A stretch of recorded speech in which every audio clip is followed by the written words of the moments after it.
Well, my original name was Schmidt. When I was baptized Irma Catherine Schmidt. Well, my mother chose the name of Irma because she was a avid reader. She was always reading stories. And the story she had just finished reading before my birth was about a little baby named Irma, or that's German for Irma, who was abandoned, left on somebody's doorstep as an orphan. And why she chose that name, I'll never know, but anyway.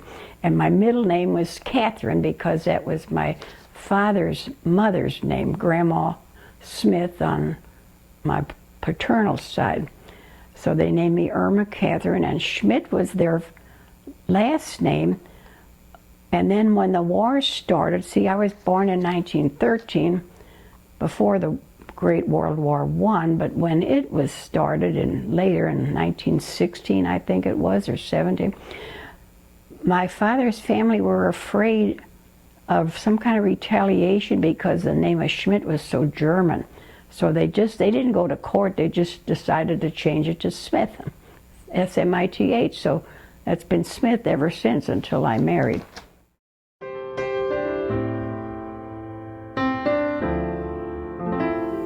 Well, first of all, I was born on April 12th, a Saturday, in 1913, on 731 Walton Avenue. The house has been destroyed for a long time now, but I was born upstairs, and my mother told me later that I cried incessantly. I must have had colic, because she says, I walked the floor with you so many nights. I had a sister who was 6 years older than me, named Lorraine. She was also named for an actress that my mother fell in love with just seeing the picture of her. And my brother, who was 4 years younger than me, I was the third child. He was 4 years younger, and he was named Elmer because at that time it was kind of common to name your son after the doctor who helped deliver you. So Dr. Elmer Holt delivered my mother's 3 children, and they had to name him Elmer. But when I was 6 months old, my mother was very, very sick. She was a fragile person to begin with. I often think now I didn't realize it as a young person, but she must have been just more or less fragile in some ways because she couldn't handle taking care of 3 children. She got so sick, Dr. Holt told my father, if you don't get your wife some help, you're not going to have a wife. Originally, my father and mother grew up in Cincinnati, and they left Cincinnati on their wedding night and came to St. Louis with nobody here to help mother. So all he could do then after I was born was to send them back to Cincinnati where her parents and sisters and his family lived. So he put us all, her and the 3 of us, on a train, and we spent the next 7 or 8 months in Cincinnati for her to recover. And my sister actually went to school there. Well, she was about 7 years old, and she had to go to school. And I don't remember a thing about it because when I came back, it was still only a year old or a little better. And I didn't know my father at all. When he tried to take me off the train, I screamed out loud because a strange man was going to hold me.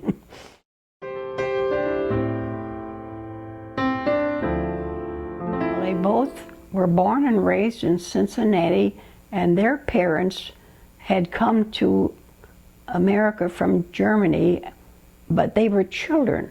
I mean, her mother and father, well, they were still very young people, and they didn't know each other until they got here in Cincinnati, and then through other acquaintances and employment, they met and married.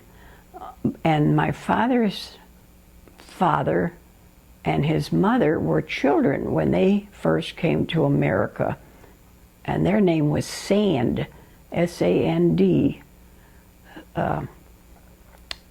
So they all grew up in Cincinnati, and as they grew older, my parents, of course, got acquainted like most young people did, through mutual friends, I suppose. And my mother had taken piano lessons when she was 14 years old and was quite good at it, and my father liked to play the guitar then. So they used to get together with friends and have a lot of singing and so forth, and I think that's just kind of what drew them more together. And he had heard that when they, of course they were 20 years old when they, I think, became engaged, and he thought, someone told him that he could do much better and economically or financially if he moved to St. Louis. Cincinnati was not a best place for him. He had been working for a big ammunitions company. It was called Ron Lorman Company, as an office boy. And but he thought, he listened to the friend's advice, and he moved to St. Louis when he was alone. And then I got a job here with the Columbia Terminals Company, and an office job. And he wrote a letter. Of course, there were no telephones then. He wrote a letter to his fiancée, Ottilia, and that there was going to be a big 1904 World's Fair in St. Louis, and if she wanted to come, he'd find people to take her around. And she did. She came alone and had a wonderful week's visit going to Forest Park to the fair. And she, of course, years later, she still talked about all that. But then she went back to her home in Cincinnati, and he stayed here until the following year. In June 1905, he got on a train and went back home long enough to get married. They were married at St. Joseph's Church in Cincinnati, and that evening got on a train again and came back to St. Louis. And they lived for a while with the people who he had gotten acquainted with until he could settle down and find a little flat of their own, which they did eventually. My father was, well, had a great sense of humor, but he was serious too. The job that he took in 1904, you won't believe this, well, he was then 20 years old. It lasted until he was 72 years old. He never, ever had a different job.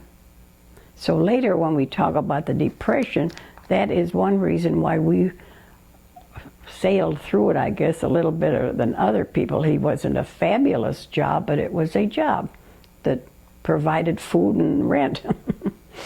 And my mother was almost, you'd say, in some ways the opposite of my dad. She was very serious. I mean, having her crack a joke was unusual. Of course, she was a loving mother. I don't mean it, you know, in any way detract from that. But she was more serious all the time.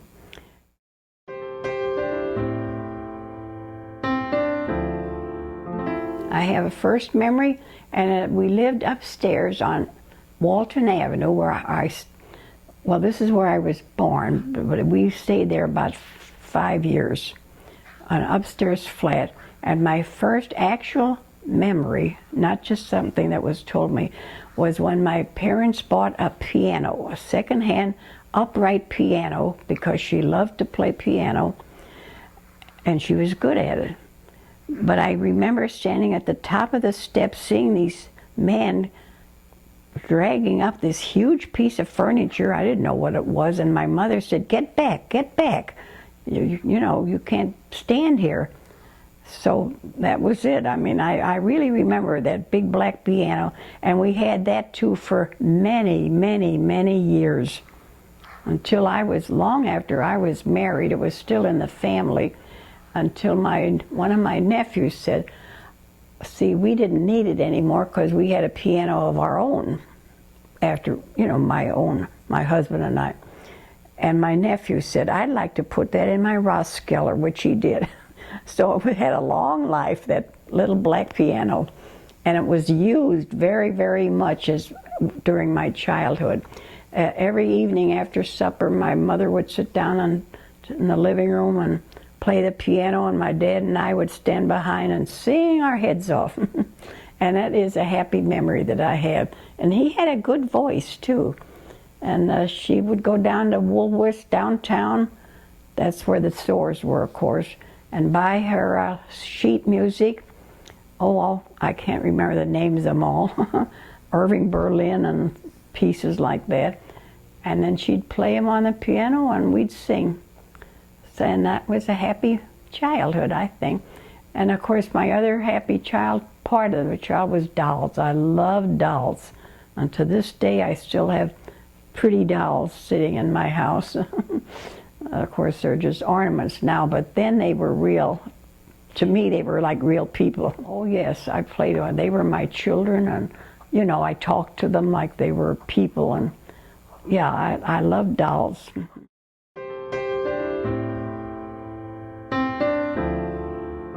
Our neighbor was a lady named Miss Wilson, who was a sister to Mabel Wilson, who to this day is famous for beginning and operating the first primary school in St. Louis. And it was Wilson School on Delmar Avenue, and it really was just very affluent people who were able to send their children there.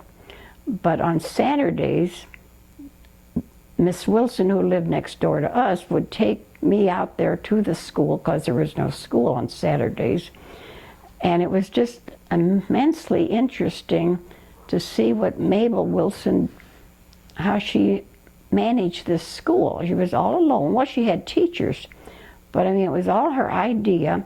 She had the teacher's desk sitting in the back of the school, of the room, so that the teachers faced the front of the room, but she could see everything they were doing, but they could not see her. And I found that rather interesting, because I know our public schools didn't do that at all. And another thing I can remember is the first walking in the front door with Lorena Wilson to Miss Mabel Wilson's house was 3 beautiful but big white ducks with big yellow flapping feet. They were her pets. Other people have dogs or pussycats. She had ducks. I think they had to be ducks. Now they would paddling up and down the hallway, and that was her pets. And of course, how could you not forget something so unusual like that? I often think really it was such an inspiration, I think, to think that we personally knew Mabel Wilson, because we wouldn't have otherwise. And the school is still operating. I'm 98 years old today saying all this, and the school is still prospering, but not on Delmar anymore. I think it's on DeMunn. It's still called the Wilson School for young children, preschool. Of course, now there's preschools everywhere, but hers was the first one. The Miss Wilson, who was our neighbor, had a big house and a big yard, and she bought a croquet set just for us, for the Smith children. She wouldn't let anybody else in the yard, but Lorraine, my sister, and Elmer, my brother, and I, we could go in any time we wanted to her yard and play croquet. All special little things like that that I still remember.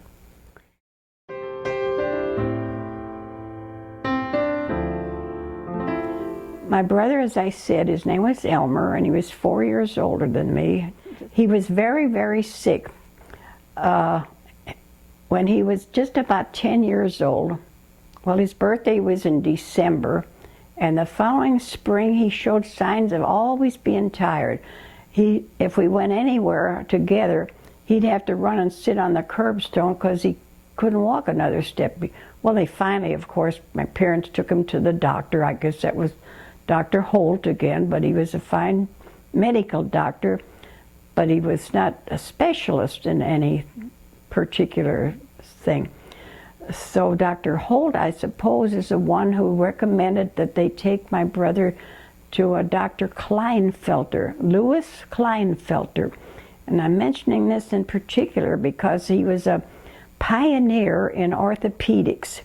I don't think anybody else knew about bone diseases the way he did. And I can truthfully say he saved my brother's life, because he diagnosed it in his left leg.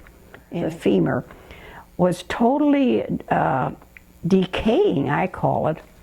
It was some kind of a bone disease where the bones soften. It was called osteomyelitis, they finally found out. And it was a disease that not just weakened the bones, but practically destroyed them. So the first thing they did was operate.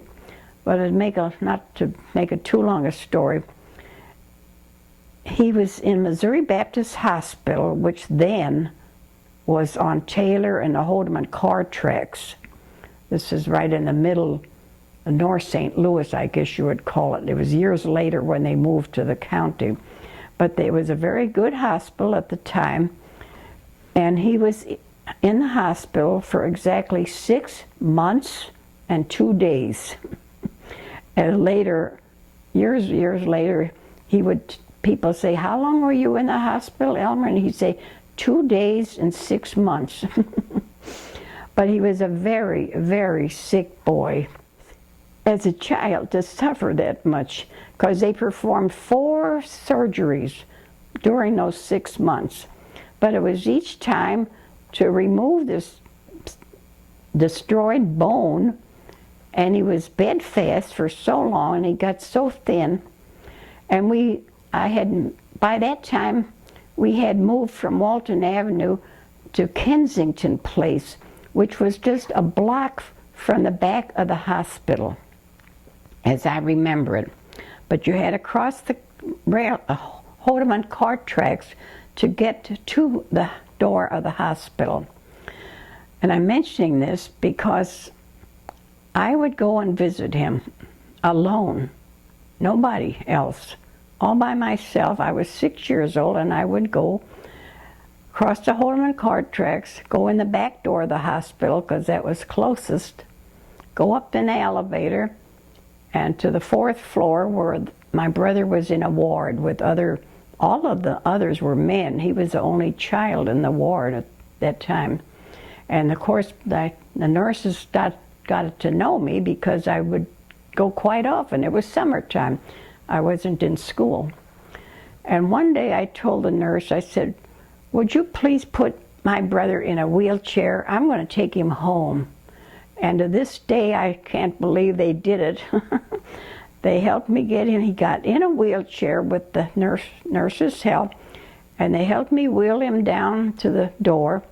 And then I pushed him down the rest of the street, crossed the tracks, and to the front of our flat. We lived in a flat. Then I left him standing there and ran up the steps and opened the door and said, "Mom, I brought Elmer home." Well, I'm stopping because she was astonished. And she had to go down the steps of the porch to pick him out of the wheelchair. She couldn't drag him up the steps with a chair, so she carried him in her arms up into the house. But he was such a happy boy for that few hours.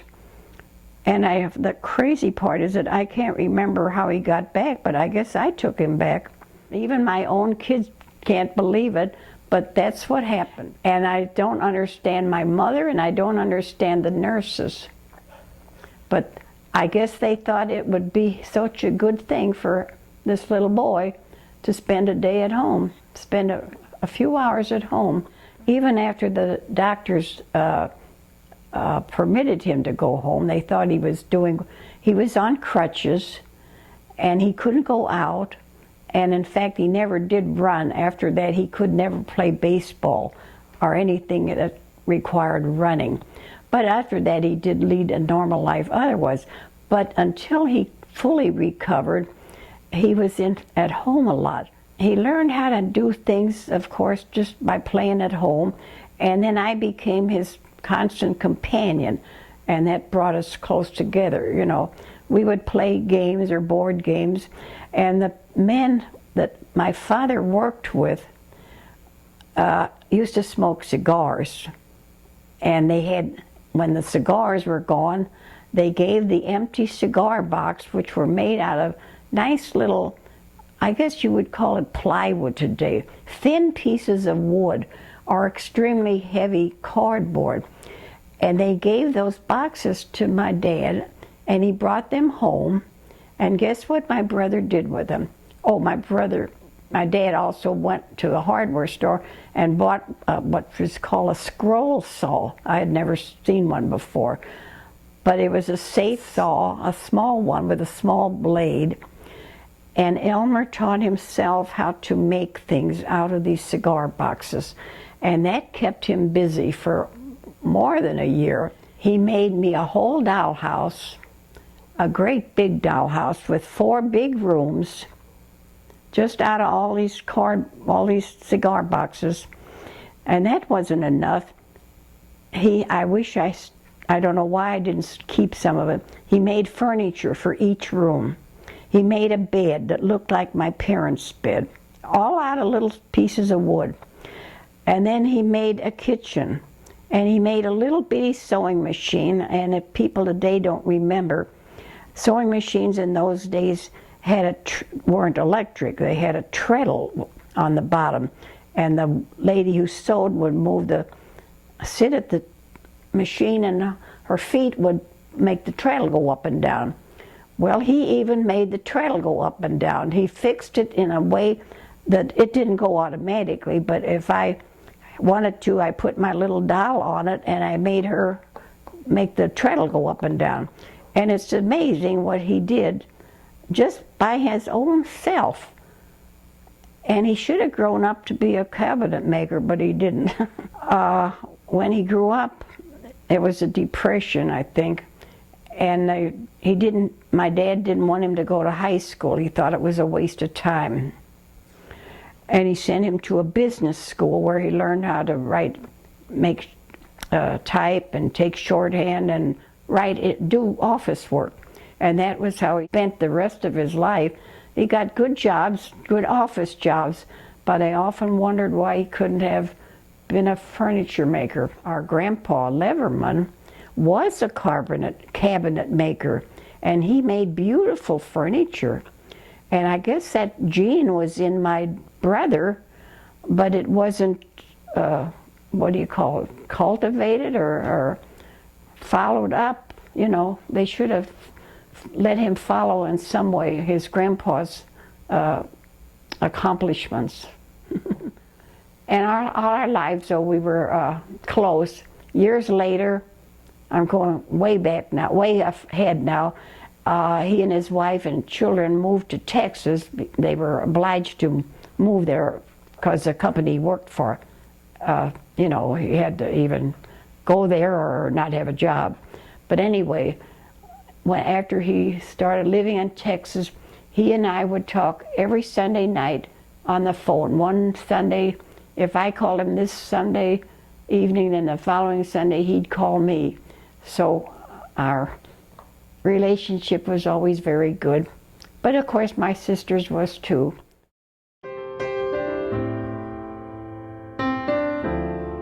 My sister, first of all, was very, very pretty and very smart. I mean, because she was older, we didn't do things together like I did with Elmer.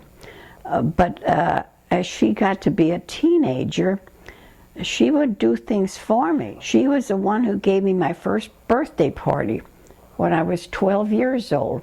She went to a bakery and bought a cake. Well, let's see, if she was, I know I was 12 because I still have the gift that she gave me. I was 12 and she would have been 18, and she had just started working for a company downtown. So she did have a little money, and she went to a bakery and bought a cake and then called my girlfriends. We didn't have a telephone, but she told them all to come over and eat birthday cake with Irma. So that was a very nice memory. Then a little later on, she bought me a pair of ice skates. And when she and her boyfriend went ice skating, they would let me go along. So she was very kind to me. When you're a child, 6 years makes a difference. When you're older in life, of course, it made no difference. You know, when we were married with children and all, then 6 years old was nothing. I think I was 15 when my sister was married, and I was her bridesmaid. A stupid-looking bridesmaid, but I was. And she married a very fine man. His name was Harry Kramer, a very nice person. We were glad to have him in the family. She and Harry married a month before the Depression actually began. I mean, that was a boom, something in October, I think, of 1929. And they had just been married a short time. And he had a job, but she wasn't allowed to work. In those days, she had a very good job until the day she got married, because you don't work when you're married. You might get pregnant. Oh my God. So she was without a job, and he had a job, you know, a job, not something wonderful. And they were very much in love. He was a very good person, very devoted to her, and they had 2 little boys. And when they were married 6 years, he died of a brain tumor. I'm sorry, I can't. It was such a tragedy.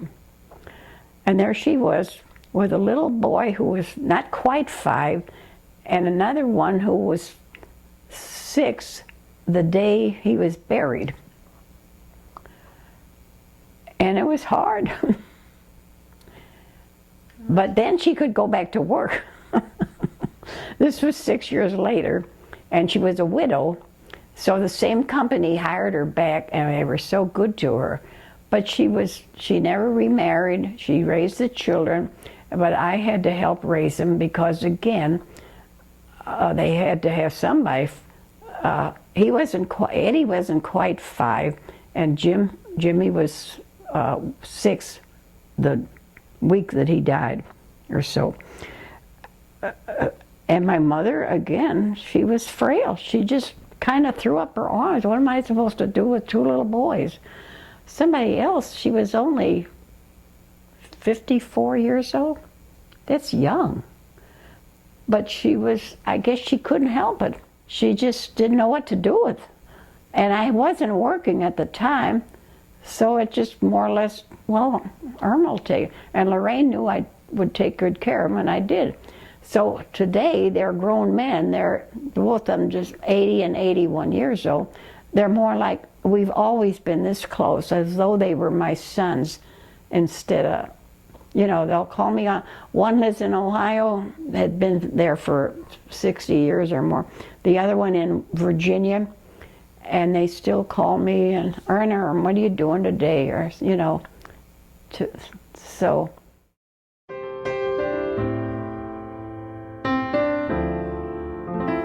Well, in the summertime, of course, we did play lots of things outside with the neighbors. Hide and seek, we played that every evening, I think, until the curfew blew. It didn't have anything to do with children, but the Liggett-Meyer Tobacco Company blew a curfew, they called it, at 9 o'clock. I think it had something to do with the shift cliff ending. You know, the employees. But the parents, miles away, used that as a sign, it's time to go home. And when we'd hear that, oh, it's 9 o'clock, we got to go home. And we did. We'd all go back into our own houses when the curfew struck at 9 o'clock. And we played step ball. We played a lot of step ball. And some kids had bikes. I didn't. And some had pogo sticks. And sometimes they'd let me jump up and down. And do you know what a pogo stick is? And we'd play outside a lot like that. And then in the winter, we played board games in the house. One board game was Nellie Bly. She was a real woman who went around the world in 80 days. And it's a true story. But they had made a board game out of it. So everybody had a little marker. And if you you'd have a little thing to spin. If it said 10, then your Nellie could go up to 10 places. That might be London, or something like that. Or if you'd spin, the next person would spin, it was only going to go 5. Maybe she'd go as far as New York on a picture. It was a picture of the world on this board game. And whoever got to back to New York the quickest, because Nellie really did go around the world. She was she was a newspaper writer in New York in the 1900s and maybe the late 1800s. And of course there weren't airplanes then, but she'd go by ship and train. And you can read about her in history books. It's a true story of Nellie herself. But we'd play games. And we played checkers. Oh, and jacks. That was a good game. I remember playing a lot of jacks with my brother. Well, when I was 5 years old, my mother took me to school. Well, Elmer and Lorraine, my siblings, were already in Eugene Field School on Olive Street near Taylor. And we walked. It was a good, at least 8 blocks, but we walked. You walked in those days. And my first day in kindergarten, I can still remember. The teacher was lovely. She was tall and very nice looking. And her name was Antoinette Dames, D-A-M-E-S. I remember all this. I think she was just so different from what I maybe was expecting, I don't know. She had a big grand piano in the room. It was a large room, all beautifully decorated with different kinds of pictures and knitted. We learned how to we learned the colors because she had big balls all knitted with the ball. Big balls, one would be green, yellow, purple, blue, orange. All were balls that she had covered with knitting so that we could tell the colors. And she would play the piano, but before she played the piano, she would have to remove the rings from her fingers. It seemed to be almost every ring, every finger had a beautiful ring, which she would remove and put on the ledge of the piano. And then she would play the piano and we'd all sing. Oh, I can't sing it now, but good morning to you, good morning to you. We're all in our places with sunshiny faces. Good morning to you, good morning to you. And it was just such a happy time. I can't ever believe I'd have such a happy time at school. So, and it was nice, and we made friends. But then those friends, I had to leave because in the 6th grade, the Board of Education decided to change the boundary lines, and the people where I lived, the children where I lived, then had to leave Eugene Field School and go to another one that was near Fountain Park. It was called the Washington School. And there was nothing. It was fine. It was good too. But I was only there 1 year when they made some more different rules. And those in the 6th grade were sent to Ben Blewett School as a junior. I think they were starting junior schools then, middle schools they call them. And that's where I met a girl named Merle Holthouse, who lived on Lewis Place, which was right very close to Fountain Park. And I bring that in because later when I talk about the Depression, it's going to be part of that story. But to get back to school, we were in junior high in Blewett School, and by that time I had joined a Catholic church.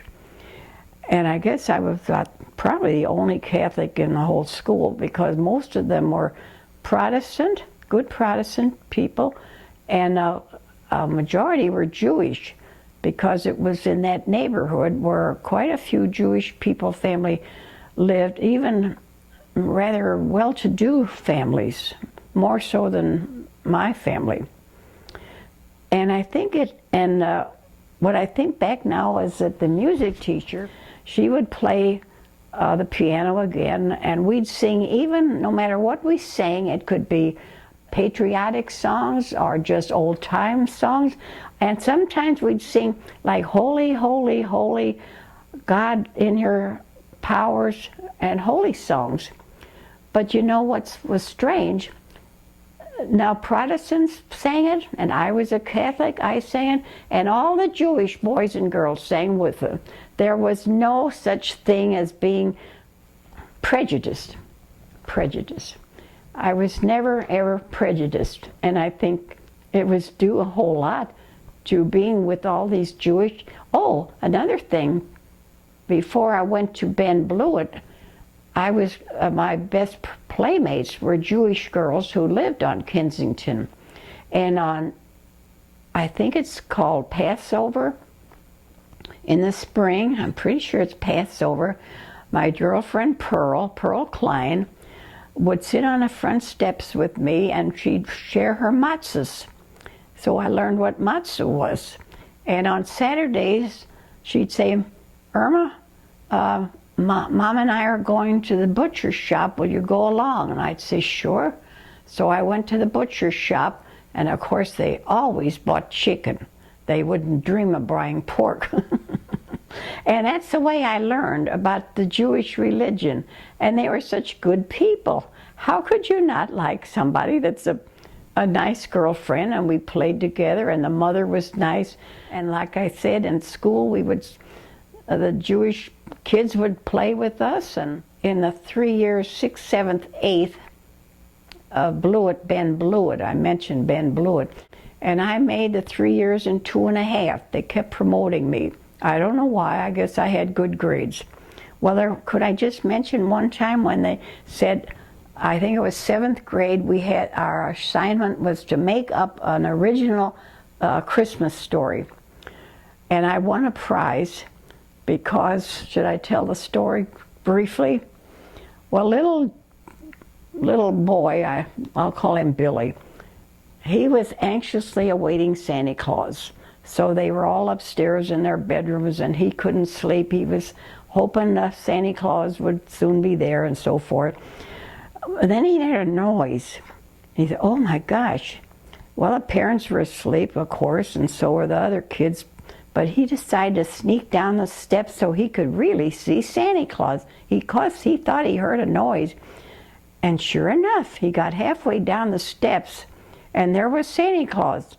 Great big man in a red suit and a big bag on the floor, and he was about to jump up and down and tell everybody that Santa Claus is here. But then he waited a minute, because wait a minute, this Santa Claus, how odd. He's taking all the things off the tree and all the presents off the floor and putting them in his bag. Oh my gosh. So Billy goes running up the steps to tell Daddy, there's Santa Claus, but he's doing something funny. And Daddy gets out his shotgun and goes down, and of course the happy news is that they arrested the bad Santa Claus. And I got a prize. I don't remember what the other kids wrote, but that's what I wrote. I don't know if I had an evil mind or...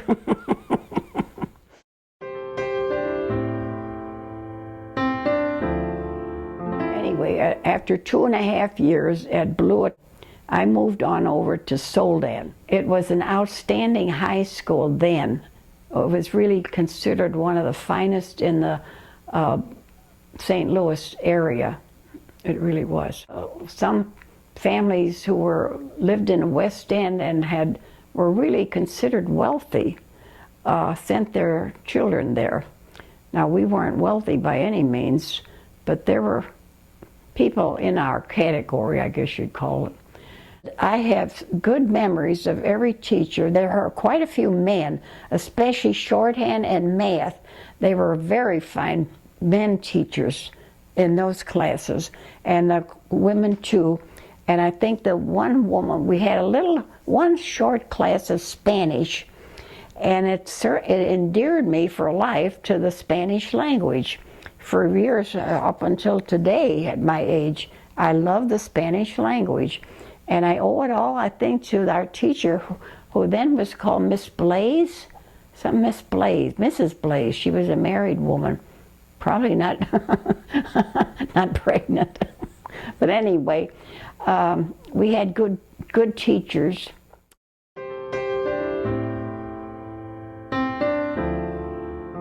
When Charles Lindbergh in 1927 came back from that heroic trip, the one Lone Star aviator going to France all by himself, he came back eventually to St. Louis, because this is where it started, actually, at Lambert Field, and they had an enormous parade for him.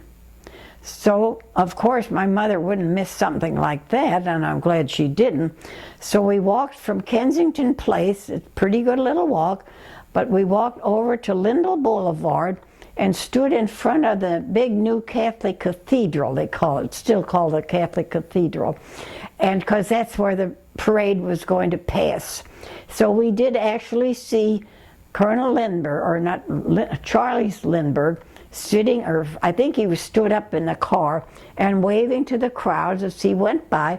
So yes, I could say I actually saw Lindbergh himself in person. And I think it was after that, it must have been after that, because we never, my mother, we didn't even know if there was a airfield, we didn't know much about it. You might know in 1927, I don't think there were any airplanes. There might have been a few planes, but people didn't get on and off planes like they do today, or even 25 years ago. But she it was in the newspapers, I guess. She was an avid reader of newspapers. So she found out there was an airport, but it was way out from Kensington, from Central West End. And we got on, I don't know how many streetcars to go there. To see, that wasn't his airplane, but there were little ones like that. And we just got to look at them. And then what was kind of interesting, I'll call it, for my mother and me, there was a whole row of what today we would call Johnny on the spots. And we had never seen anything like that, and only they weren't blue, they were dark green, but there was a whole row of them, because there were a lot of people. There must have been a special doings that day, because there were a lot of people there that day, not just my mother and I. I mean, it was filled with people. See, Lindbergh made such a notoriety. Everybody heard about Lindbergh, and they all wanted to see the airport, and while they didn't see his plane, they could see others like it, and what an airfield actually looked like. And I believe some of them were taking people up for just short rides around, you know.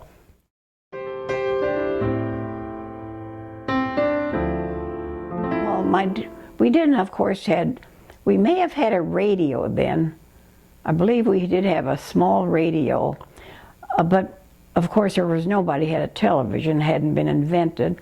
But my father and mother always had to subscribe to the Globe Democrat newspaper, and all we were heard or read about was a depression, and this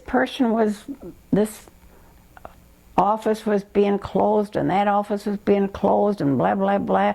And I didn't have the faintest idea what they were talking about. I was 15 years old. I had know anything about the workforce, you know. I was still talking about kids in school and songs and maybe dolls for all. No, I quit the dolls at the age 12. I remember that. But it just didn't make any impression on me at all. But my dad, he kept working every day. He went to work, and his office, the company was a transfer company. He had 6 trucks, and he didn't drive the trucks, but he would take the orders from either salesmen or wealthy people who were traveling. In the summer, all these wealthy people who lived in Ladue and Town and Country, they would call and say, "Mr. Smith, I've got 6 trunks. We're going to Europe. You're going to send a man out to get my trunks," blah, blah, blah. And that's what he did. That was his living. And all through the Depression, he never ever lost his job because there were still enough wealthy people that traveled extensively. They not only had to have their own belongings, but they took the servants with them, and the servants had to have trunks. Whether they went to Michigan or Cape Cod or to Europe, you know, there was business for my father.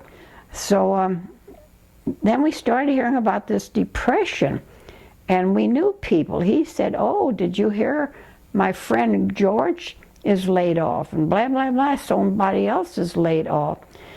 And then we kept on going to school every day, of course. I would go every day with my girlfriend Merle to Soldan.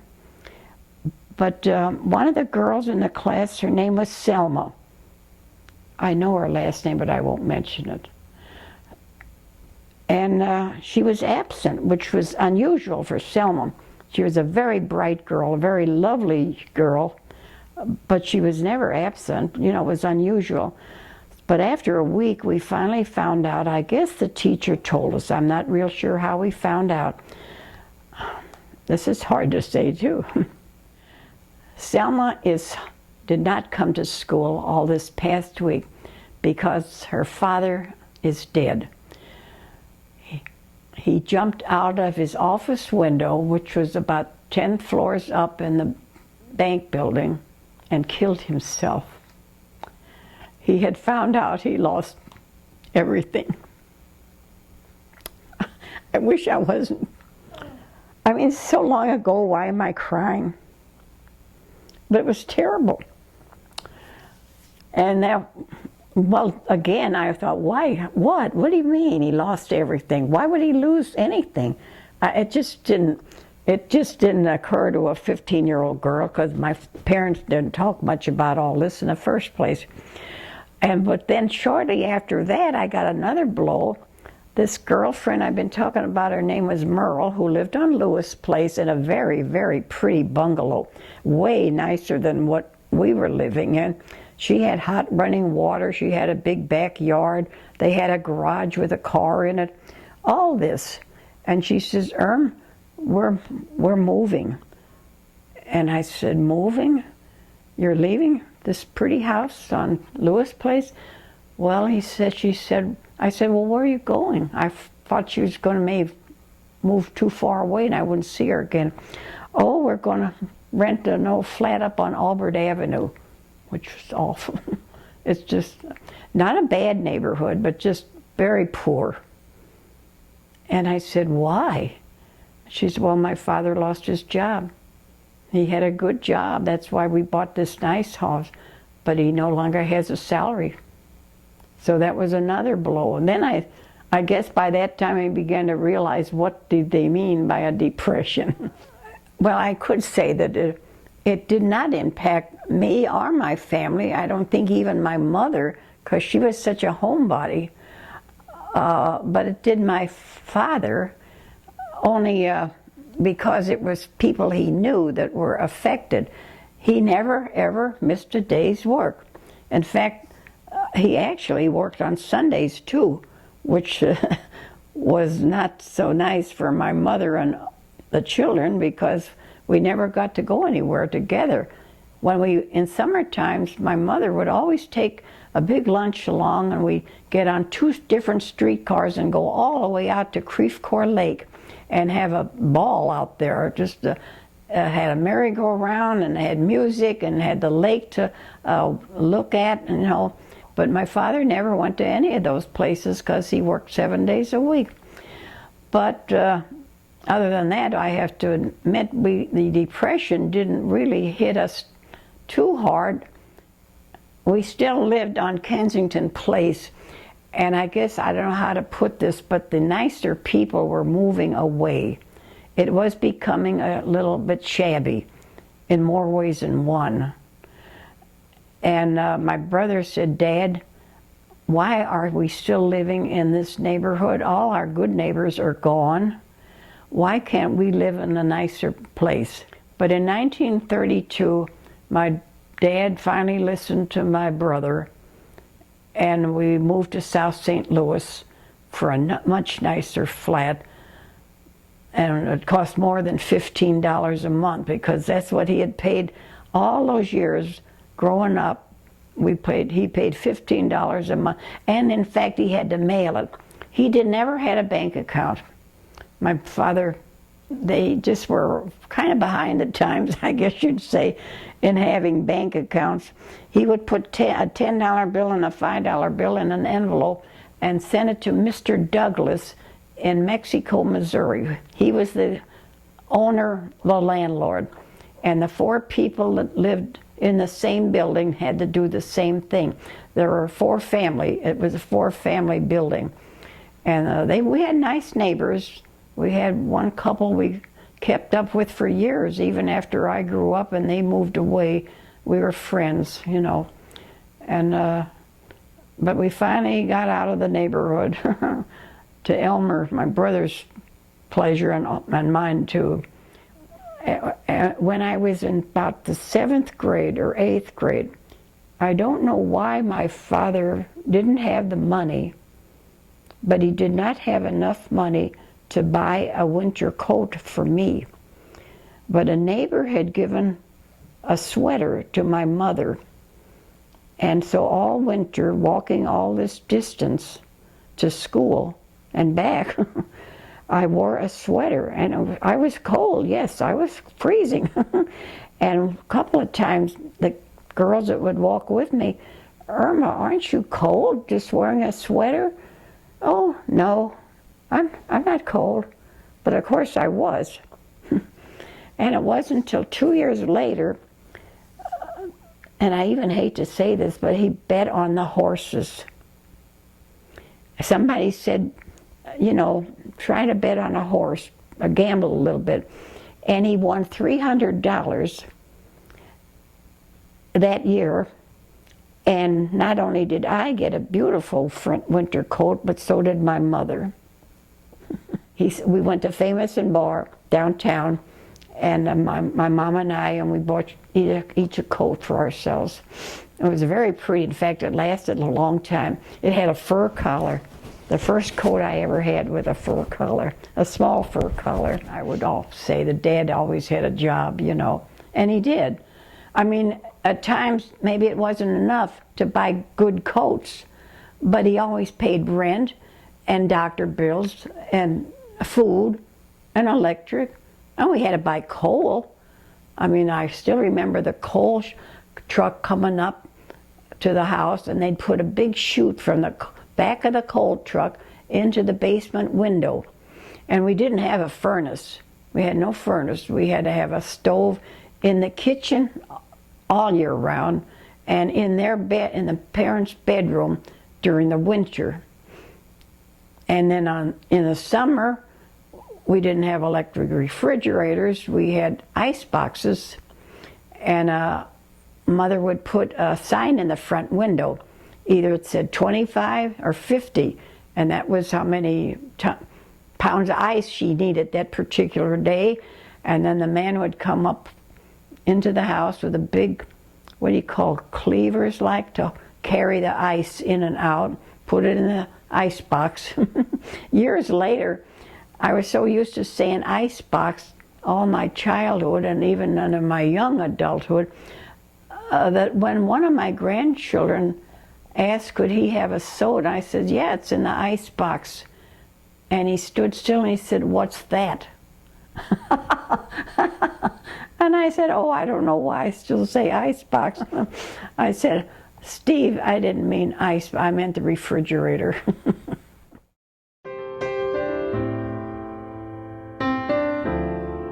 Yeah, I graduated from school in January 1930. Well, it was still a depression, it really was, and there were a lot of people looking for jobs, and my father always said, stay home and you can just stay home. You can't find a job, Irma, just so help Mom. Well, at first I thought that was all right, but then later I didn't want just staying home and helping Mom. I didn't like helping Mom, but I wanted to do something else. And my friends had, well, by that time too, we were living in South St. Louis. we had left this neighborhood. And people like Merle and Pearl Klein, well, they were no longer friends anymore. And in South St. Louis, I didn't know how to make up with friends. I just didn't. Maybe today the kids might not believe me, but I was very bashful, extremely bashful. And I just didn't know how to make up with anybody. So again, I stayed home. And well, meanwhile too, I was helping my sister with the two little ones. I almost forgot that. So, but then she went to work. But by the time they got to be 7 or 8 years old, or at least 8 or 9 years old, they weren't babies anymore, you know. So she helped me get a job in her office. And so I worked there. It was called Certainty Products Company.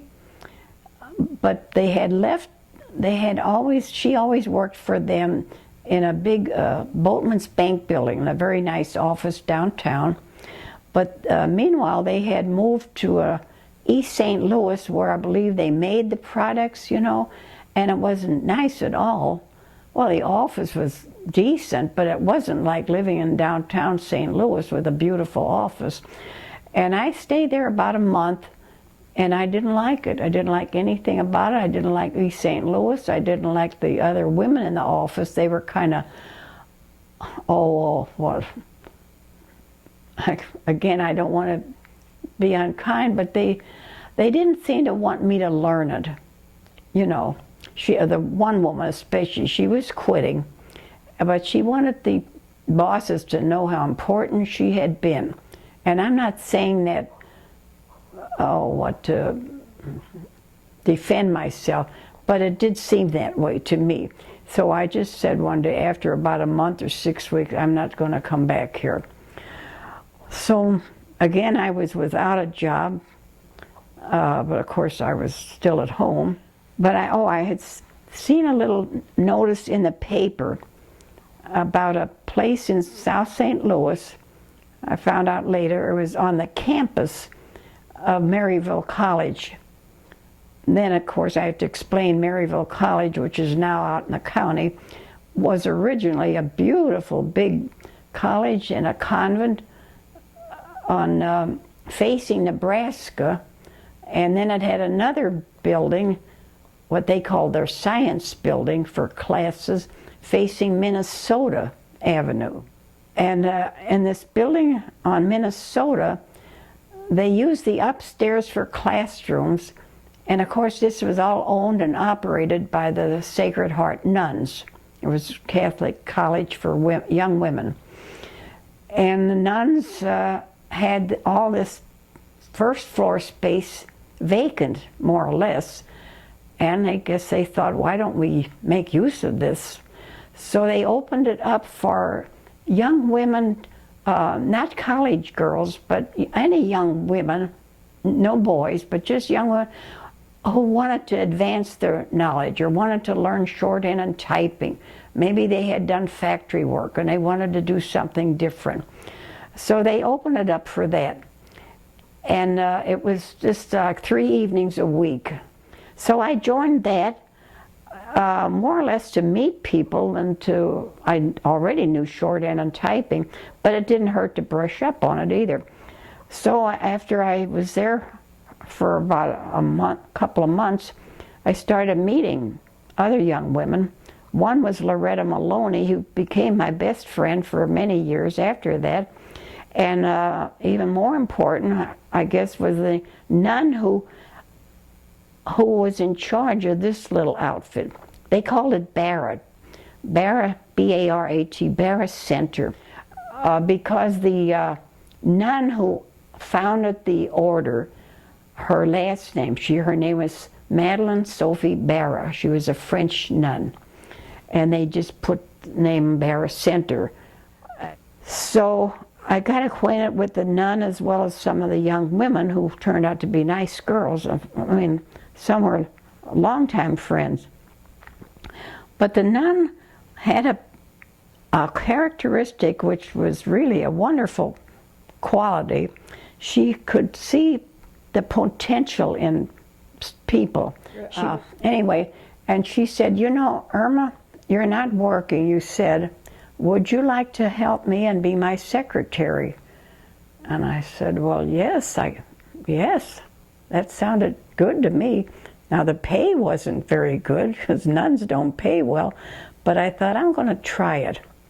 Well, I became not only her secretary, she built up the school and decided between her and me, we said, why don't we turn it into a school for high school age who didn't like public schools, who maybe couldn't afford big Catholic schools. So to make a long story short, that's what we did. And I named it Sophie Barra School, which they used for many years. Well, the whole place is down. And as time went by, people would come and she'd say, well, this Miss Smith is my assistant. She's the assistant principal. Well, it was a small school. But if she wanted to call me principal, fine. So anyway, and that is actually, though, how I met my husband.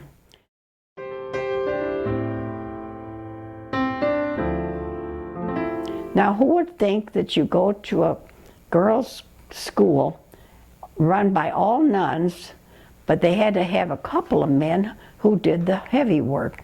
They had a gardener, they had a carpenter named George, and they had a chauffeur named Henry.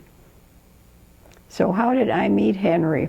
I knew there were men that you could see them, you know, and if the chauffeur pulled out with a car full of nuns, well, that's Henry going to work, you know, taking the nuns to the doctor, taking the nuns to a meeting, that kind of stuff.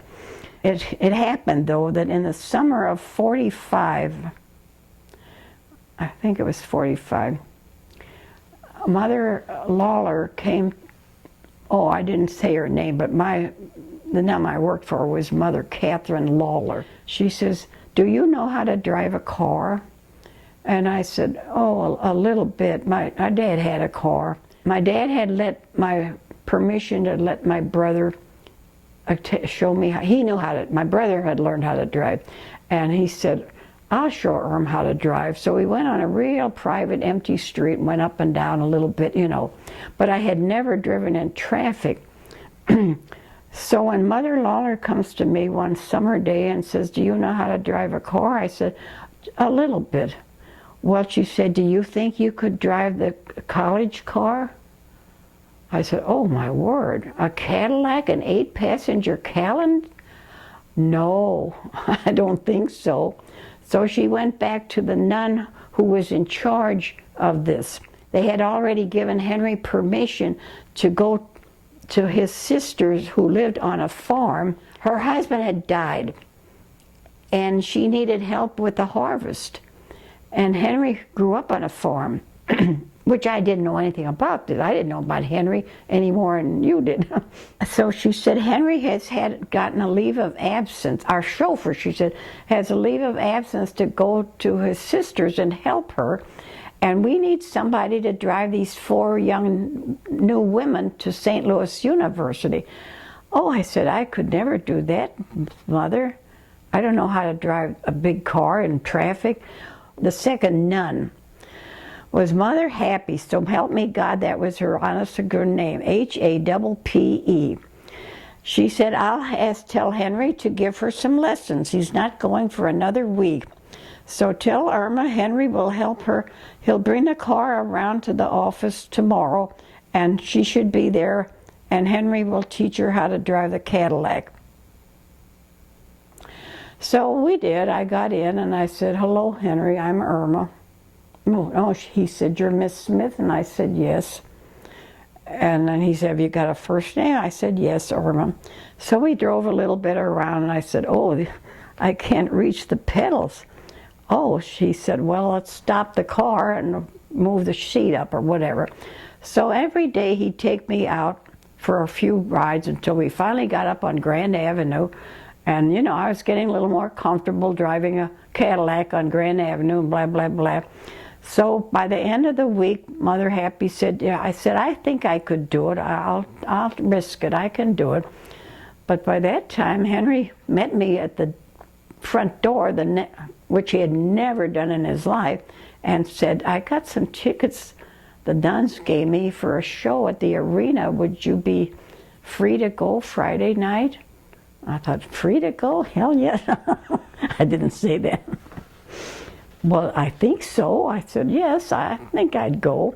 Well, anyway, that was the start of our little friendship, which ended in a very happy marriage.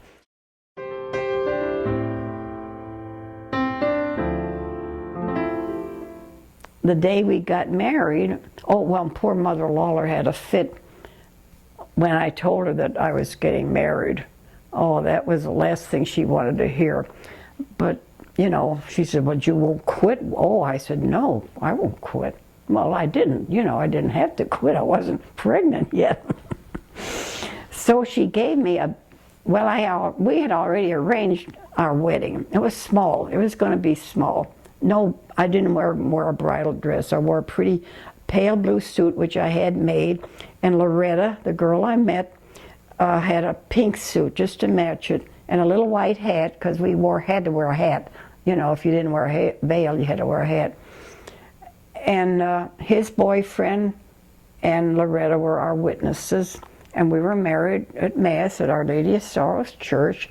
And after that, we had planned just a breakfast. There was a restaurant on Kings Highway where we had just my family and one of his sisters. They all lived down south of Cape Girardeau. He was the youngest of 10 children. His sisters were married long before he was, with children, grown children. So they didn't all come, just one sister came. And after that, we had to go to the convent because the convent had already planned a big breakfast for us. So we had 2 big breakfasts, and then they took pictures of it. So they were, oh, and they loaned us the car for that day.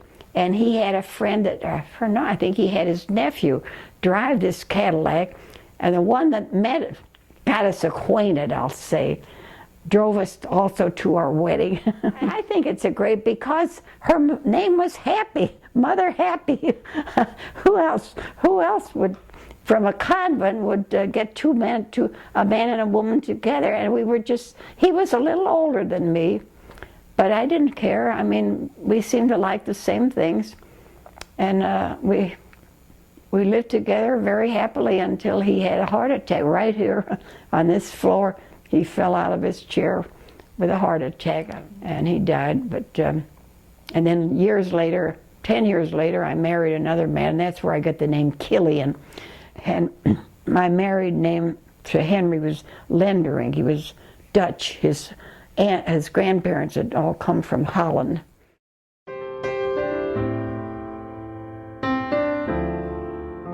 Well, he had been in St. Louis for a number of years working at Maryville.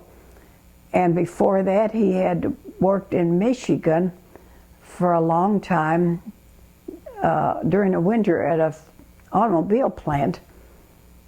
And he said they liked him, but he didn't like the work because he was used to being outdoors. But anyway, I can't remember. Oh, well, then he was inducted in the Army. That was it. That's why he left Michigan, because he was inducted in the Army. And then when they found out he was needed at home on the farms in Leopold, Missouri, he was given an honorable discharge. And then I don't remember just how he migrated to St. Louis, but he did. Well, some of the boys, I guess, started coming back. Probably some of his nephews came back from the war and were back home and could help the families on the farm. So that's why he was able to leave and come up here and look for work. And it just so happened that he found Maryville College. But once we were married, he knew that wouldn't be enough income. So he started looking around for something else. And he had always taken the nun's big Cadillac whenever it needed gas or oil or whatever it needed, as cars needed. He took it to one particular place, a gas station on Nebraska Avenue. I know the man that owned that was a Mr. Suren, S-U-R-E-N, a very nice person. And he said, I could give you a job. Henry said, well, I don't know much about gasoline or automobiles, but I said, if you're willing to teach me. And Mr. Storen's reason was, he said, I myself couldn't pay you a good living wage, but he said the government, for a certain period of time, is going to help any employer pay half the salary if they hire a veteran. And they did at that time. So that was a pretty good deal. And of course, Mr. Storen showed him everything to do, and it's not like you have to be a genius, but you do have to know the first things. So Henry knew all that, and he did have a personality that knew how to talk to people, Even the nuns, he knew how to butter them up. But he was sincere, though, too. I'm not just saying he was false, cheated or anything. So he got the job in Mr. Storen's.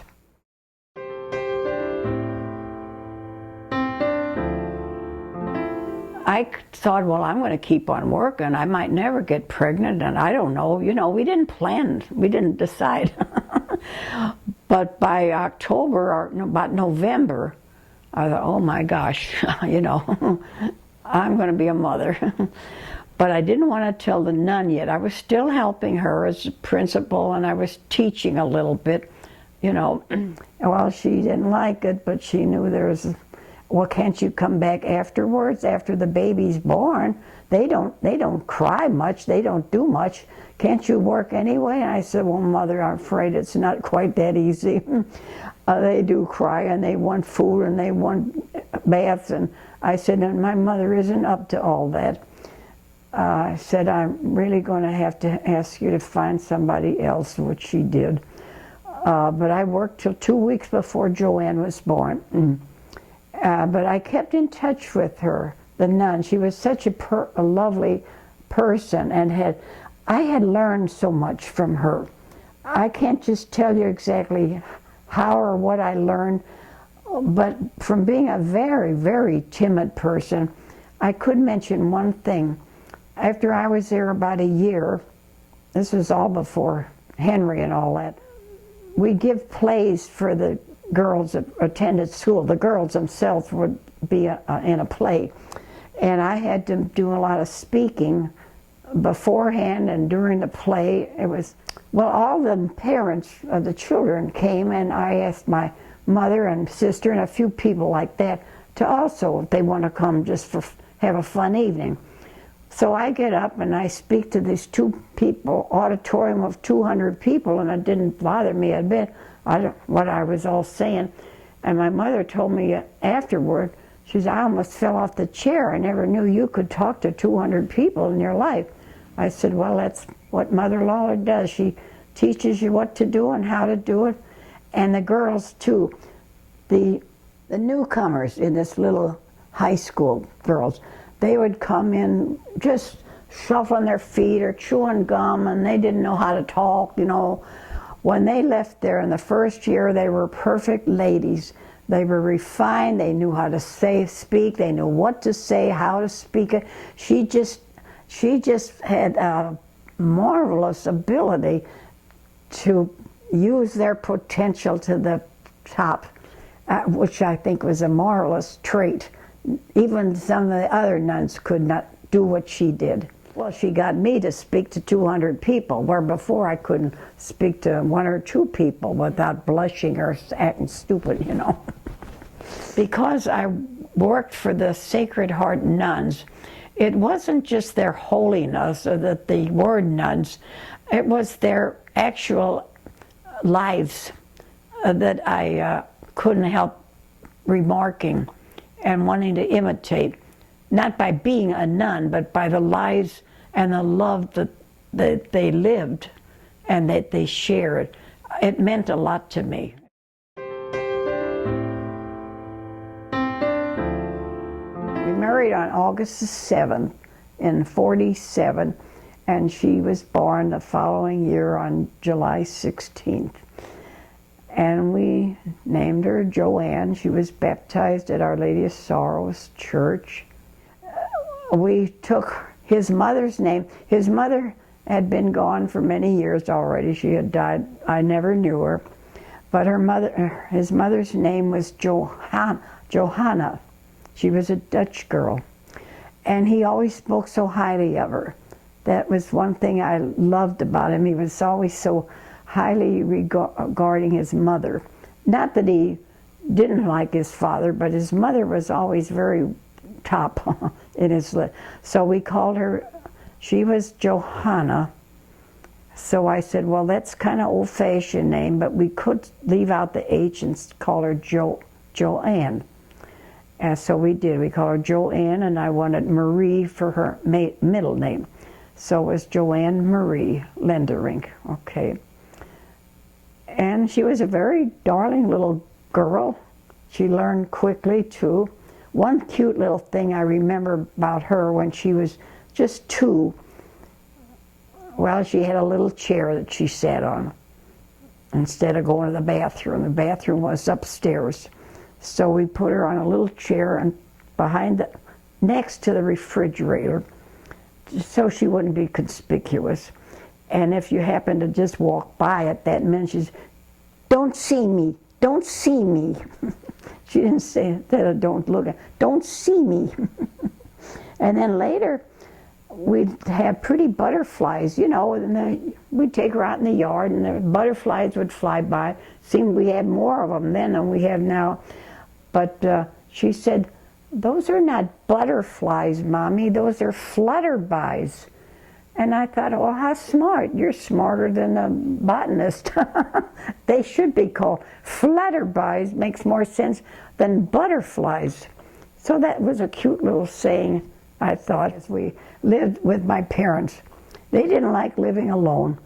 And actually, it was convenient for us. They had a big house with 3 big rooms upstairs. So it wasn't like we were in each other's face all day or all night. So we lived with them. And when my mother would go to the store, she said, oh, may I take Joe along with me? Because she just liked showing her off, I think. She'd get down to this corner where there was a bus stop, and people waiting for the bus would say, oh, what a pretty little girl. And she was pretty. She had a whole lot of curls. She got a lot of blonde curls and a big smile on her face, and just a little chubby person. And she was in her little stroller, and it just made my mother just feel so good. So things like that, of course, they loved her.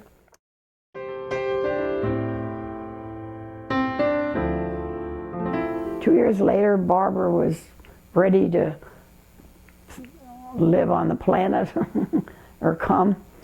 She was born on June 26, 1950.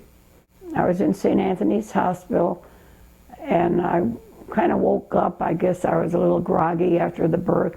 I was back in my bed, and everybody was talking about the war, the war, the war. I thought, what on earth are they talking about? Where's the war? Well, the Korean War had just started.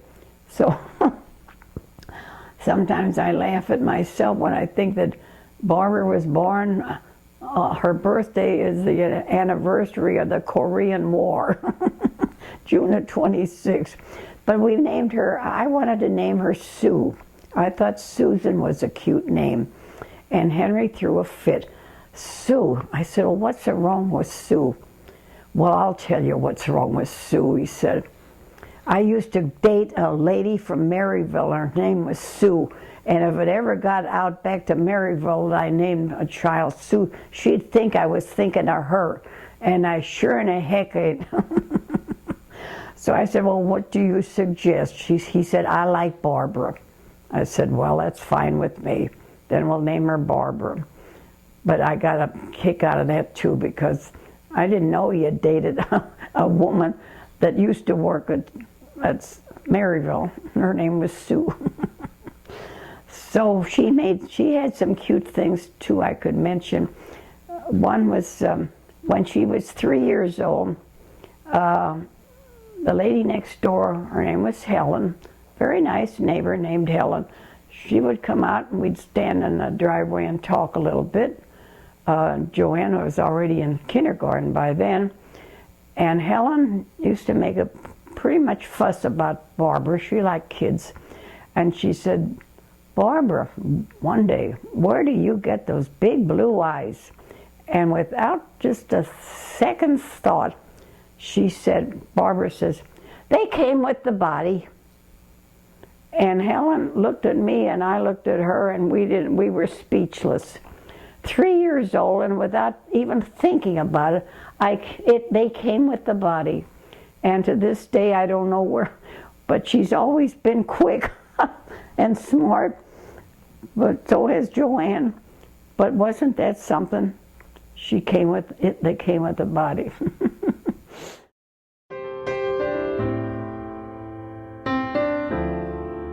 Henry learned about the gas station business, not only how to take care of the cars, but he learned how to handle customers. And there was a station, a very small Texaco station, for sale in 1950 in Shrewsbury on a Murdoch cutoff.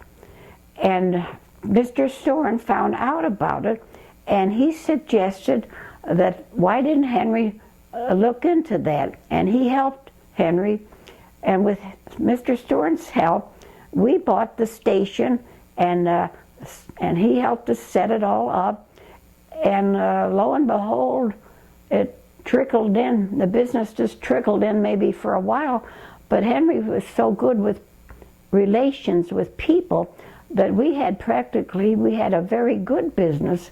After a year or so, we were doing quite well. I mean, well enough that we had enough put aside to buy our own little house. And he came home one night saying, "Mom, there's a house for sale up on Devonshire. I want you to see it. It needs some fixing, but I know we can handle it." And of course, we did. We bought the house, 7407 Devonshire, and with some fixing and some painting and some other work, we moved into our first house, and that was a big celebration for both of us and for the children.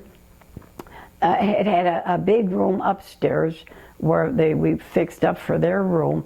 They shared a big room upstairs, and we had a bedroom and a small dining room, kitchen, all that downstairs. And we lived there, I think it was 17 years. I know Joanne was already planning her wedding when we left. And the only reason we left was because my mother had died, my dad was alone, and of course we had to take him in and take care of him, which we couldn't do at that house.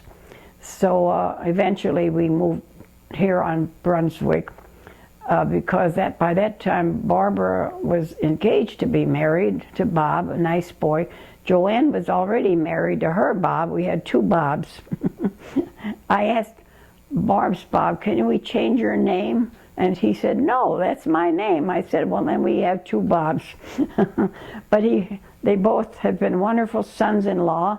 I'm pleased with the choice of both daughters. I couldn't be more pleased. And Joanne had 4 children, and Barbara had 3 boys. And now I'm a great-grandmother of 7, which is, can't believe it, that I lived to see this wonderful family. But they're all turning out so good, healthy and smart, every one of them.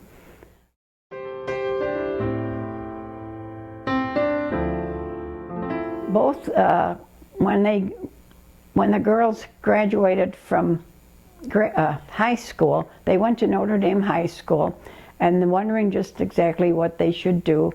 Their daddy suggested to them that they look into nursing. Now, neither one of them had thought much about it, but Joanne, of course, being older, she she thought she would consider it at least.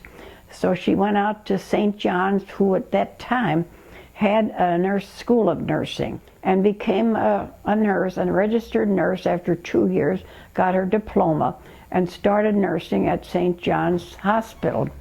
So and mostly, I forgot to mention, Henry's family have several people who were nurses, several nieces who were nurses. And he thought at the time, he was always looking ahead. He was very broad-minded. And he said, that's a vocation that you can always follow. Even if you marry and have children and have to stay at home for a while because of that, you can always go back into it. There will always be a vocation for nurses. And so he thought that was a good idea. And they did. They both followed it, and he was correct, because they did stay with it, and even after they married and had children, they were able to follow their vocation part-time until they actually retired. So, and they knew how to take care of a family when children got sick or whatever. I think the best part, of course, is seeing them grow up and following them and seeing what wonderful young women they became.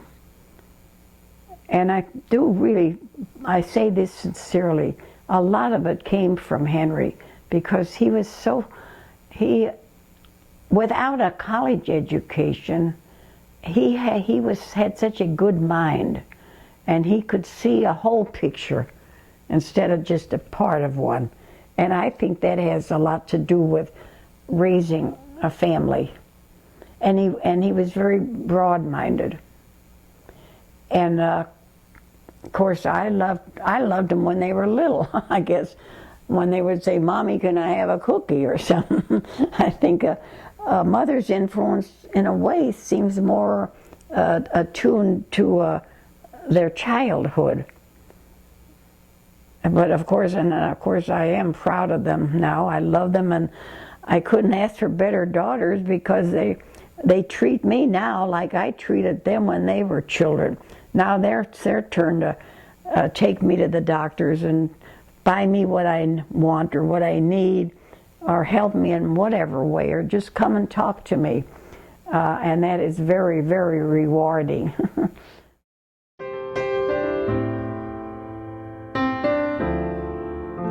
I think the first thing, he was big and handsome and good looking. I have a picture of him in his uniform. And while I didn't know him in service, his sister gave me the picture right after we got married. And he still looked like, that's what he looked like when I married him. And he was witty. He was just fun. He was just nice to be with. In fact, he looked like a big tough guy, but inside he was like butter, really. The day I walked when he took me into the hospital, the first day when I was expecting to give birth to Joanne, the tears were streaming down his face, not mine. I knew there'd be pain attached. I mean, I thought so. I said, "Why are you crying?" "Oh," he said, "I hate to see you go through this." So I guess he had wouldn't you say he had a soft spot? And when Joanne she was 4 years old, she had a very bad sickness. She had a kidney infection, very serious. And we took her to a specialist. And again, the first night she was in the hospital, my specialist said she has a kidney infection. She's very seriously ill, but we know what to do. The tears were rolling down his face again. He said, "Oh, to think that a poor little, she's only a child and she has to go through this." So he had a very soft spot in his heart. And he was so good to all his sisters and nieces. You know, even as they got older and he got older, if there was any way at all he could help them, he would. He was always helping people. And you have to like somebody like that.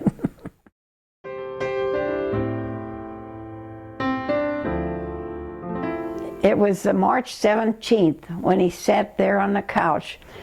He had worked out in the backyard. He was retired. He had quit. He had sold a gas station, several years already. So he was retired. And my father was here with us. My father could walk around with the walker. And every day at 3 o'clock he says, "Irm, can I have a cup of coffee?" You know, it was all right. And the two of them would sit in the kitchen and talk a little bit. But on March 17th, he sat there and he said, "My arm hurts so bad. I just have a funny feeling in my arm." And I didn't, see, I'm not a nurse. I never was. I said, "Well, just don't go back out in the yard. Just sit there quietly, you know. Don't do any more yard work. Just sit there." Well, I think God really helps you in times like this. I honestly do. About a half hour later, Joanne drives up with the baby. And I said, "I'm glad you came. Daddy don't feel well." He said his arm hurts. The whole arm hurts. "Oh, really?" The nurse clicked in. "Oh," she said, "well, what about this and what about that?" And he said, "Well, I've been out in the yard chopping wood." He liked to chop wood. I mean, he really enjoyed it. But so she immediately went to the phone and called Dr. Frisco. And Dr. Frisco said, "Oh boy." He said, "You get him to the hospital. Should I send an ambulance?" And Joanne said, "No, I don't think that. I think if we take him in my car, that would be better. Ambulance is going to scare him." So he said, "All right, but do it immediately." So she told her daddy, "Put your coat on." And we took the baby, of course, along. I went along. And when he got to the hospital, she said, "I'm going to have to take him into the emergency room. Will you park the car and take care of Laura, 2-year-old Laura, while I talk to the people?" She knew what to talk about. I didn't know what was going on. So Laura screams her head off the whole while I'm parking the car. "Mommy, Mommy, Mommy." I said, "We go see Mommy. We're going to see Mommy. Please quiet down till I get the car parked." I mean, all this is going on. So I finally get the car parked and I get her out of the car and rush into the emergency room. She's still screaming for "Mommy, Mommy." Well, of course, when she sees Joanne, she quiets down. But then I hear the bad news. He is going to be in intensive care. They think he had a heart attack, or he might have a heart attack. That was it. So they put him. I said, "You mean he's going to stay here tonight?" Oh, Joanne said, "He might be here for several nights, Joanne, Mom." So I said, "Well, I'm not going to leave him alone." Well, so she went home because she had a 2-year-old, and she told Barbara and Bob, who was already married to Bob Salmo, and they offered to come out and sit with me. So we spent the whole night in a waiting room. We weren't allowed to see him. He was upstairs, and he wasn't there one night. He was there 3 weeks. They didn't know then about pacemakers. They didn't have stents. They didn't have open heart surgery. All they had was pain pills, I guess. And then they finally sent him home and said, "I think you're going to be all right now." Well, he had lost tremendous amount of weight. He was a big man. He was never fat, but he was strong and big. So when he came home, Joanne and Bob helped me bring him home. And he said, "I just want to go to bed." But slowly he got enough strength that he could get up by himself, and he sat at the table to eat. And this was 2 weeks later, and we all sat at the dining room table and we had a nice supper together. And he said, "I feel so good today. I know I'm going to make it." And I said, "Well, aren't you going to eat a piece of pie? I made a special pie." No, he said, "I feel good. Save my piece of pie for tomorrow. I'm going to go in and watch television." So Lorraine, my sister was here too. She said, would you mind turning on Channel 4? It's all about Amtrak. Well, what channel do you want? That was his last word. So he turned on Channel 4, and we weren't looking. He's in here, not this chair, but he's in here, turning on a television. We're all in there talking, and Lorraine looks in and says, what's the matter with Henry? And that's when he died. He died at 5 o'clock. And he had a big funeral. All his relatives from the country and Cape Girardeau and everywhere else came, and my brother came from Texas, and it was a big loss, a big loss. It took me 3 years to admit it.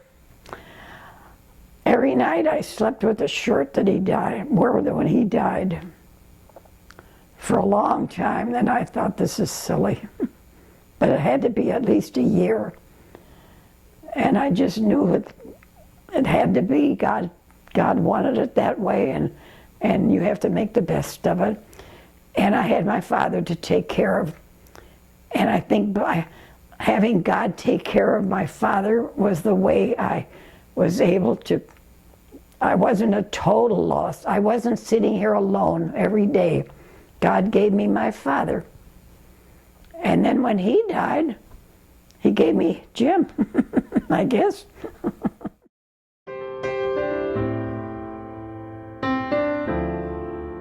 At St. Michael's Church Club, which is, I mean, not at a bar or something. I mean, it was all kind of like prearranged by divine providence or something. I really think sometimes. I didn't even think much about joining the club. They have a social club for people over 50 or 60, you know, and both of us, well, I was in my 60s, I know, I think close to 70. And he was a president, and I said to the lady that talked me into going, I said, who's that guy up there? He says, well, that's Mr. Killian, he's the president. I said, well, I never saw him before. Well, he goes to church every Sunday. I said, well, so he goes to church. I don't know him. And to think that later I was his wife, kind of, it's creepy. So anyway, about this first year, about after 1 year of just being a member, and it's a nice club, still is, I think. They'd serve lunch, or we'd have bring our own lunch, and we'd have games, or we'd talk about things. And the best part about it was there was a Father Bruce, we called him, Father Foreman, who had a bus, a school bus, and whenever we'd plan a trip, we'd all get on his school bus and go for a trip. If it was just for a luncheon in North St. Louis, or visit a church in South St. Louis, and then a restaurant for lunch, we'd go as a group. And that's what was fun. I thought, well, everybody thought that's why they joined. And we had about 40 members, for 40, 50 people. So about the second year, Mr. Killian gets up and says, Julia, I think her name was Julia, our secretary, has to quit. Her husband is sick, and we need a secretary. So who will volunteer? Well, I looked all around the room. I was waiting. There's people that belonged to it for 10 years, belonged to the club for 10 years. Not one hand went up. And he said it 2 or 3 times. We need a secretary. Nobody raised their hand.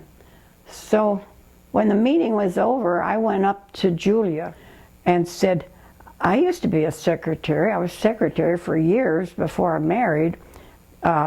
Could you tell me what to do, and I can take the job? Well, she said, it's not secretary, it's treasury. Mr. Killian's made a mistake. It's for a treasurer.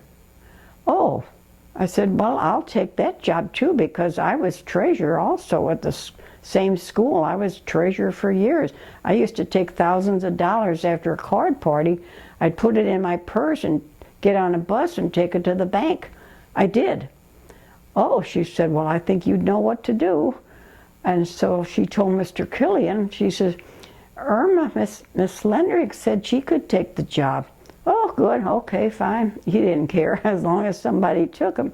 And by being a treasurer meant sitting at the officer's table. So then he started talking to me. Before that, he had mentioned, we didn't talk together. And he told me about his wife was gone, and he adopted when they were young, he never could have children, so they adopted a boy named Richard. And Richard was married now and had 3 children, and he told me all this, and I said, well, I'm a widow too. My husband's gone, and blah, blah, blah, So then a couple of weeks later, he said, do you have to hurry home? And I looked at him. It was the end of it as far as we were getting ready to go home. The officers have to stay a little bit and close, the windows and whatever. And he said, do you have to hurry home? And I said, no, why? He said, could we go out to eat supper? And I thought, well, I guess so. I don't know. I hadn't thought about it. So we went to Garavelli's and had supper. And who do we run into but several other people from the club. And I could have crawled under a chair because I didn't know anybody else was going to be there. We went to Garavelli's several times after that. And then on the bus, these bus trips, he wanted to sit with me. And I said, well, I've already promised I'd sit with Jessie. Jessie was a good girlfriend, not a man. And then he sat across and he kind of looked, I thought she'd sit with me. So anyway, then came Christmas, and he brought a tree, a small tree. And he said, have you got things to trim? I said, well, yes, but I wasn't even going to put up a tree this year. The kids are getting big, But he said, well, get out your trees, and he trimmed the whole tree.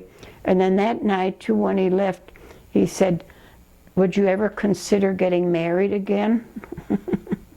Well, I know, just went from there to here to there, and I really hadn't. But I thought, well, maybe it would be all right. Oh, and my sister, she was still living then, but she had been a widow. She lived in Shrewsbury, so she knew we were dating. And she even called Joanne one time, I found out. She said, do you know your mom is going out with a man, with Mr. Killian? That seems like they're going out every week. And Joanne says, well, I did kind of know a little bit about it. She said, do you think I don't think they should get married. Lorraine didn't think it was a good idea. He was a good man, but she just didn't think I should, She never did. She never did. And I wrote to my brother. He lived in Texas then. They had to move to Texas a long time before. And I wrote, and I bowled them over. They were really surprised when I said, I've been seeing someone, and we're getting married, blah, blah, blah. And he was surprised, but he called and said, we're going to be there. So they were. April the 28th, 1984 was at St. Michael's. And of course we went to Garavelli's for breakfast because that's where we always went for our dates. That was Garavelli's.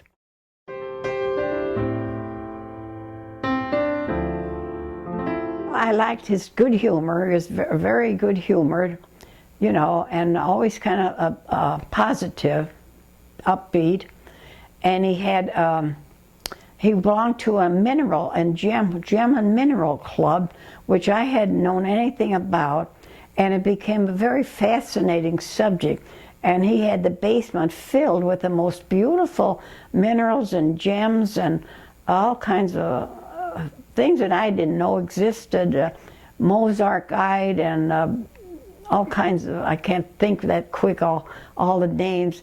And then we'd go to meetings where they would have all these displays and sales.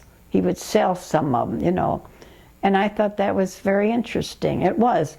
For him, it was a great hobby, and I could see why, And he kept all of it until he had a stroke. He had a very bad stroke in 1993. He had to quit all of that. But I took care of him here in his house in a wheelchair until I broke my hip. I broke my hip in June 2001 in the backyard. and I screamed for help for a half hour before anybody came near me. Because at that time, I had just a few weeks earlier than that, I know God must have planned this, I had put him in a daycare, not a nursing home, a place where the bus would come at 10 in the morning and bring him home at 3. I thought it would help him to see other people and look at movies or whatever. But he didn't seem to like it. But now I know I put him there because 1 month later, I was coming home in the backyard with groceries when the hip broke and down the steps I fell on the concrete. I was blood from head to foot and screaming for help because I was in agony. Believe me, I was in pain. A man and lady way over on Nottingham in the next street finally heard the screams. So I said, please call the ambulance and please call my son-in-law. So they called Bob Terry. So it was June 26, 2001, when the daycare place got word not to bring him back home, not to bring Jim back home, because I was in the hospital. His wife is in the hospital. So they sent him to Lansdowne Nursing Home. By being in the nursing home, he went downhill, you know. He did. They took care of him, but it's not like when you're home. You know, at home he had the meals when he wanted, or he had a snack when he wanted, he took a nap when he wanted, and, you know, you still do everything you want. Or, I mean, trying to do.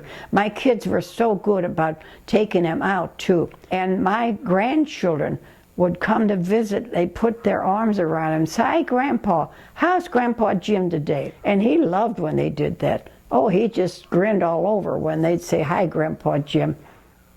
He died the last day, the 29th of December 2002, and the funeral for Jim was January 2nd or 3rd of 2003.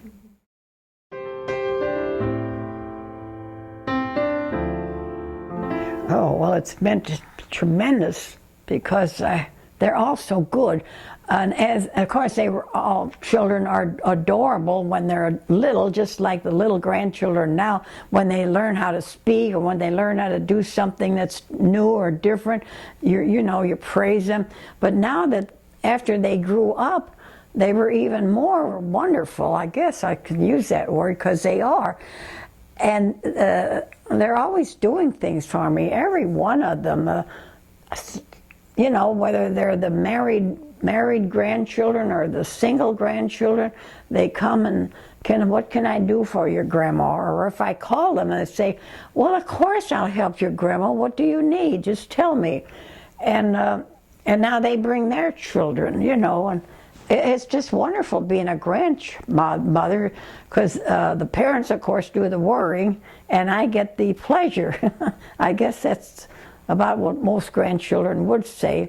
But then they really do. They help me even by not only doing a chore, like they'll put in a storm window or they'll do something like that, or rake the leaves or whatever it is.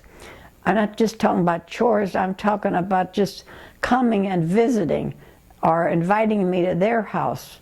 And we have breakfast together, you know, or they bring the little ones now, which is so much. I mean, all the money in the world couldn't replace any of them. The daughters, the sons-in-laws, the actual children, or the great-grandchildren. I guess that's about sums it up.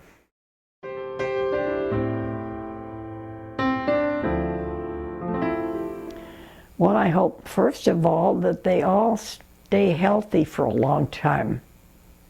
I hope they have a nice long life. They've seemed to be doing well. You know, I'm proud of them all. I guess I could say that truthfully. I'm proud of the daughters and the Bobs they married and their children and their children's children. And they've made it a happy old year for me.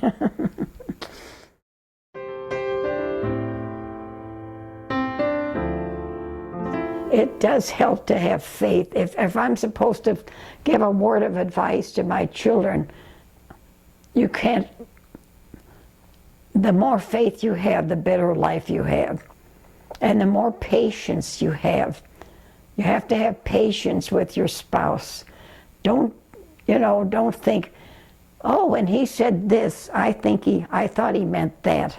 Because that's happened too, Oh, I thought you meant that. No, I didn't mean that at all. I meant this. That happens with couples. So that's my final word, I think. Patience, faith and patience.